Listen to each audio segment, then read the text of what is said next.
حضرت عبداللہ حنیف اپنے زمانے کے مشہور ولی تھے۔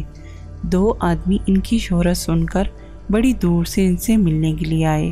جب وہ اس خانقاہ پر پہنچے جو حضرت عبداللہ نے خدا کی عبادت کے لیے بنا رکھی تھی، تو معلوم ہوا کہ وہ بادشاہ کے دربار میں گئے ہیں۔ ان آدمیوں نے سوچا کہ یہ کیسا ولی ہے جو بادشاہوں کے دربار میں جاتا ہے؟ ولی تو وہ ہے جو دنیا سے کوئی تعلق نہ رکھے۔ یہ سوچ کر انہوں نے حضرت عبداللہ سے ملنے کا خیال چھوڑ دیا اور خانقاہ سے نکل کر شہر کی طرف چل دیے۔ وہ شہر میں گھوم پھر رہے تھے کہ ایک درزی کی دکان پر نظر پڑی۔ سفر میں ان کے کپڑے جگہ جگہ سے پھٹ گئے تھے۔ انہوں نے درزی سے سوئی دھاگا لیا اور اپنے کپڑے مرمت کرنے بیٹھ گئے۔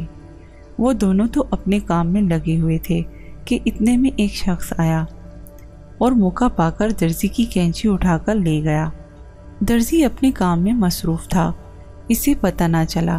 تھوڑی دیر بعد جب درزی کو کینچی کی ضرورت پڑی تو اس نے ادھر ادھر دیکھا مگر کینچی کہیں نہ پائی۔ اس نے خیال کیا کہ کینچی ان دونوں آدمیوں نے ہی چرائی ہے۔ اس نے ان سے کینچی مانگی۔ جب انہوں نے انکار کیا تو درزی نے شور مچا دیا کہ یہ دونوں چور ہیں۔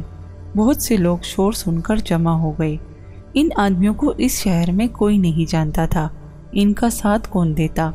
درزی ان دونوں کو پکڑ کر بادشاہ کے دربار میں لے گیا اور کہنے لگا کہ یہ لوگ چور ہیں، ان سے میری کینچی دلوائی جائے۔ حضرت عبداللہ حنیف بھی بادشاہ کے پاس بیٹھے تھے۔ انہوں نے ان آدمیوں کی طرف دیکھا اور فوراً ساری بات جان گئے۔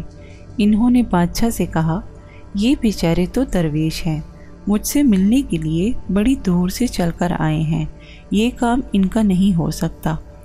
درزی کی کینچی کسی اور شخص نے اٹھائی ہوگی۔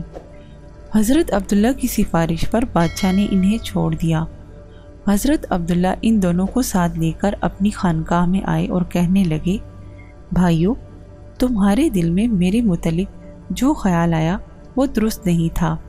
اللہ کے ہر کام میں بہتری ہوتی ہے۔ ذرا خیال کرو کہ اگر میں بادشاہ کے دربار میں نہ گیا ہوتا تو تم کس طرح چوری کرنے کے الزام سے بچ سکتے تھے۔ حضرت عبداللہ کی یہ بات سن کر وہ دونوں شخص ان کے پاؤں پر گر پڑے اور پھر ان کے مرید ہو گئے۔ انہیں معلوم ہو گیا تھا کہ اللہ والوں کا کوئی کام حکمت سے خالی نہیں ہوتا۔